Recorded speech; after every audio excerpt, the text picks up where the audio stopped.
Bonjour, je m'appelle Cheikh Oumar Ouattara. Je suis conseiller du ministre du Plan et Développement en charge des financements arabes. Et il me fait plaisir aujourd'hui de participer à cette conférence sur l'émergence. À la question de savoir qu'est-ce qu'un pays émergent, il y a plusieurs définitions bien évidemment, mais on peut retenir qu'un pays émergent, c'est un pays qui a une croissance soutenue, une croissance inclusive et,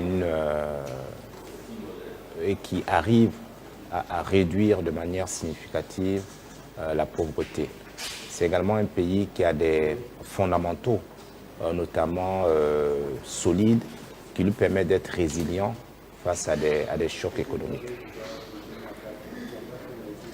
Quelle est la contribution de votre domaine d'intervention à l'atteinte de l'émergence de votre pays ou de l'Afrique?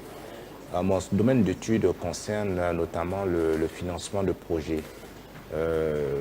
Comme je l'ai dit tantôt, je suis en charge des financements arabes. Et donc le financement arabe, c'est des financements qu'on pourrait appeler des financements également islamiques, dans lesquels il n'y a pas de taux d'intérêt. Donc c'est un financement, je dirais, qui partage le risque avec l'emprunteur. Et celui qui prête de l'argent se rémunère à partir du bénéfice qui est fait du financement. Donc à ce stade-là, c'est un financement qui est intéressant pour les pays émergents parce qu'il ne les oblige pas à un coût de la dette excessif, puisque c'est un partage du risque qui se fait dès le départ. Donc à ce stade-là, c'est un financement qui peut avoir un effet très percutant sur le financement de nos économies, sur le financement dans les secteurs prioritaires comme l'agriculture, la santé, puis tous les secteurs sociaux pour lesquels il est de plus en plus difficile de trouver des fonds qui soient vraiment compétitifs et puis qui soient adaptés à nos économies. Qu'est-ce qui est attendu des citoyens dans le cadre de l'émergence de l'Afrique? Je pense qu'au niveau des citoyens, c'est une responsabilité collective en fait qu'il faut avoir vis-à-vis de l'État.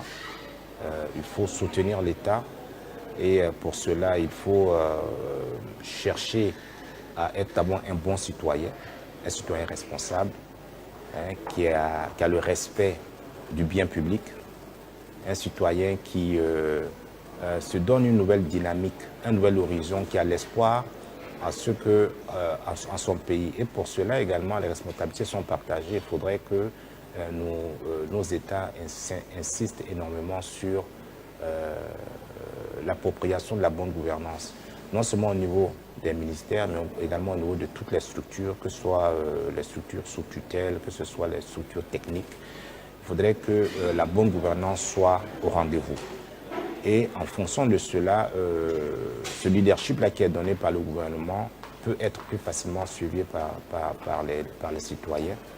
Et donc il est attendu de chaque citoyen de respecter le bien collectif, mais également de chercher une forme d'autonomisation à travers se prendre en charge, faire des activités génératrices de revenus pour ceux qui n'arrivent pas à se trouver un emploi. Parce que c'est sûr qu'il n'y a pas une économie parfaite où il y a un emploi à 100%.